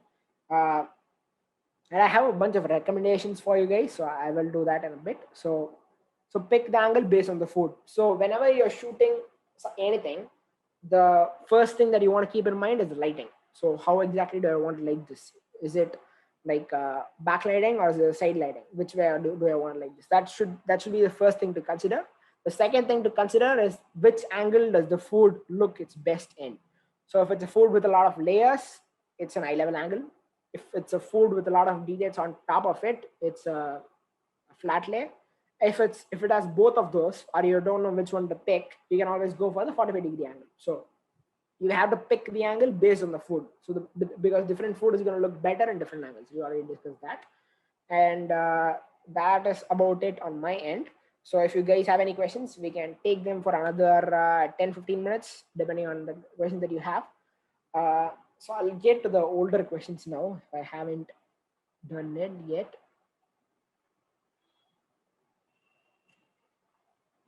Okay. Bali asks, have you subscribed for Adobe? If not, what are your go-to apps for editing? Okay. So one sec. Okay. So I am basically like I'm a professional food photographer. So I do get like professional shoots. So I do use these apps very often. So I am subscribed to Adobe. So, but that you don't have to start there. You don't have to subscribe to Adobe to start using the apps. You can use your so since it's a phone photography workshop, you can always use the free Lightroom version on your phone. You can get that from the App Store or the Play Store, depending on your platform, and you can start using that to edit your pictures. Now, editing to start with, especially with your phone, is something that is like a very intuitive process. Now, editing is like its own sort of thing that I couldn't like really include it in the 2 hours that we set aside for this workshop, but it is definitely an important part of your like food photography journey. So even if you don't have any apps and you've never edited anything before, I'd recommend starting with the Instagram app really before you start posting something. If you are posting it on Instagram, I'd recommend playing around with the edits a little bit over there and make sure that it looks better than you like started editing it. So if your unedited picture looks better than your edited picture, you're doing something wrong. So go back to the playing board and you can play around with that. But if you're not on Instagram or if you're not posting something on Instagram, you can always use the Lightroom app, so Lightroom Mobile it's called.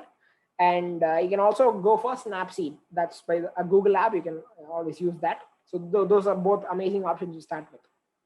My go-to app would be the Lightroom, but Snapseed works best. But it depends on your preference. So try both. That's what I'd recommend. Asalan Khan says, I just clicked the picture of egg bhuji and I can see the improvement. Glad to hear that, man. Very, very glad to hear that.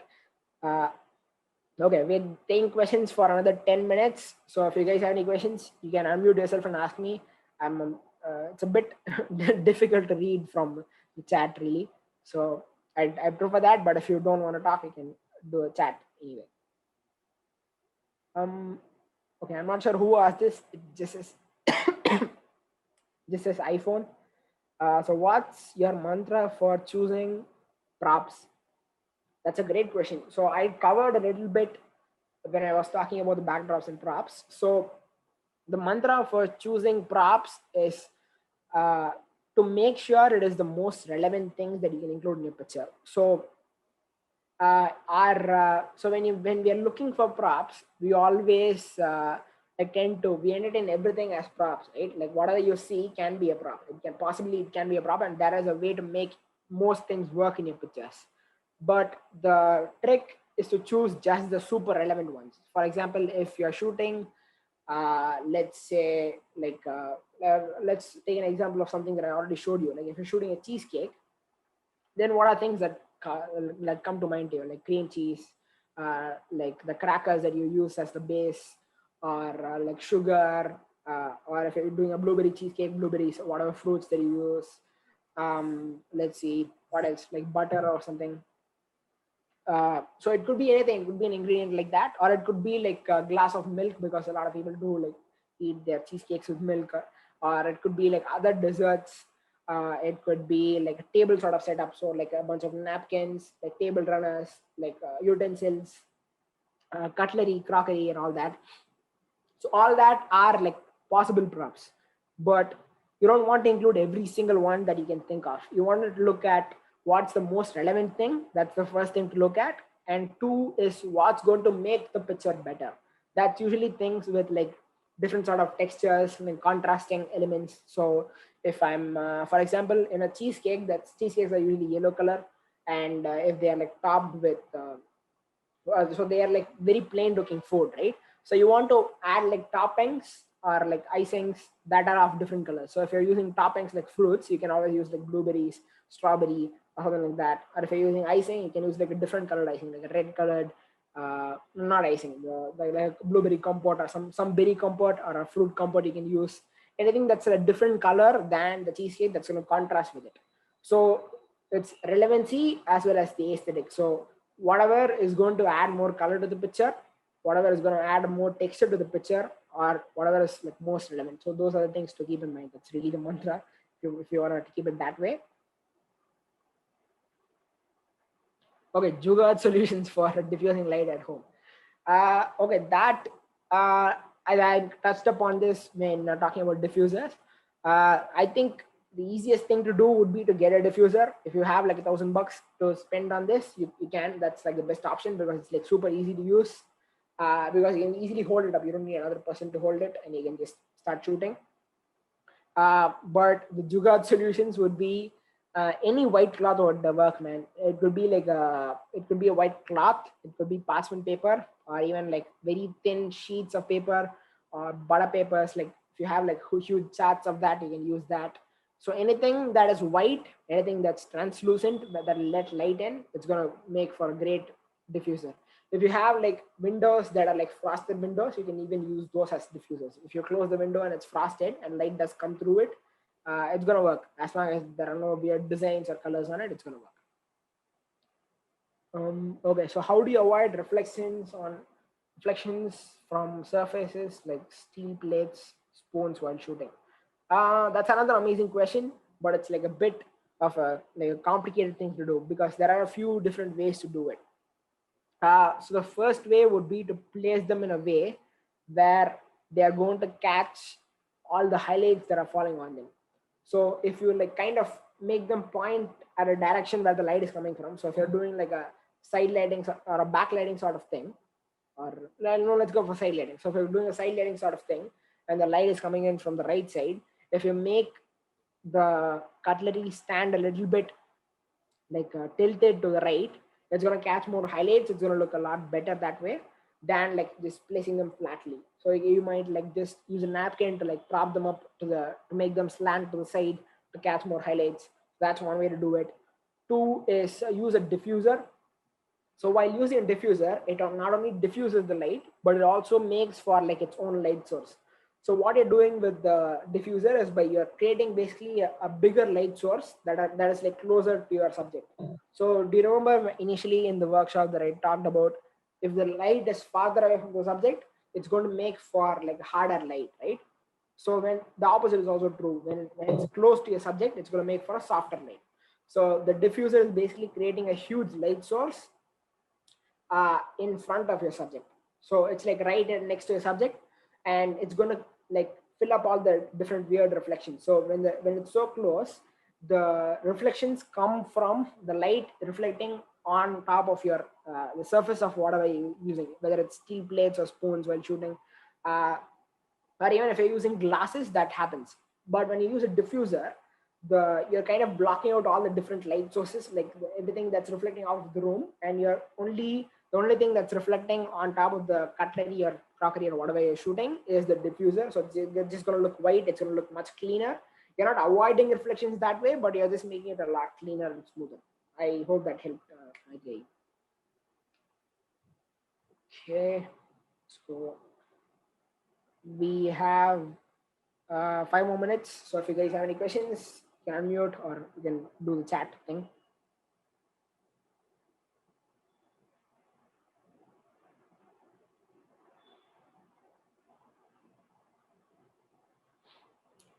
Okay. And it doesn't have to be things just from the workshop that we talked about. Even if we didn't talk about it, you can ask about it if you have any questions. It's fine.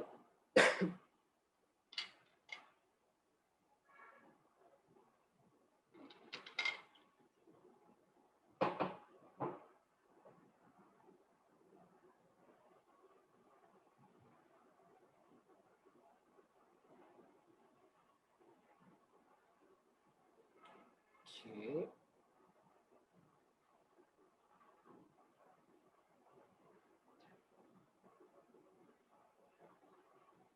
Okay. Thank you very informative session. Thank you, Varia, for joining us. I'm glad to hear that. How did I get into food photography? That is a very long story, a story for another day. I want to make sure it's like an informative session, so let's not get into that today. But you can always message me. I'll be happy to answer. Thank you for doing this useful. Okay, I think in that case we can close it now. So yeah, cool. Okay. Okay, we got one last question. If we don't mind, we can take that. I think I have enough time for that. So how to reduce harsh shadows if the side lid creates too much shadow despite diffuser? So that happens when you're now is the time people are asking questions. Okay, so uh, when you use a diffuser, just by using a diffuser, it's not going to like stop all shadows. What it does is it's going to make for a softer light. So if you have like very little light coming in, excuse me, if you have very little light coming in, the diffuser is not really going to help. It's going to reduce the light even more. So it's going to make for like a darker sort of scene. It's not going to make for a good picture. So make sure you're as close to the window as possible. Make sure there's a lot of light coming in. And if you find that your shadows are still like super harsh and it's like kind of dominating a picture, try moving a little bit more towards the highlight side of it. I don't know who was that. If you guys are not talking, please unmute. I mean, mute yourself. Uh, yeah. So when it comes to harsh shadows, diffuser will help. Move it as close to the light source as possible, and like hold the diffuser as close to your subject as possible. That should help. And okay, this is the last one for today. So how do we highlight the different textures when shooting something like creamy versus crispy? So how we tell the difference between those is through the highlights. So when it comes to creamy things, you are looking for like a very like consistent highlight. For example, if you're shooting something like whipped cream or even ice cream, when you look at the highlights on that, it's going to make for a very continuous highlight. You're not really going to see the real texture of the ice cream. It's going to look very soft. The lack of texture is the texture when it comes to like smooth things, like creamy things. But when it comes to crispy things, you're going to look at the highlights. If you look very closely on like crispy sort of things, let's have a look at one of the slides.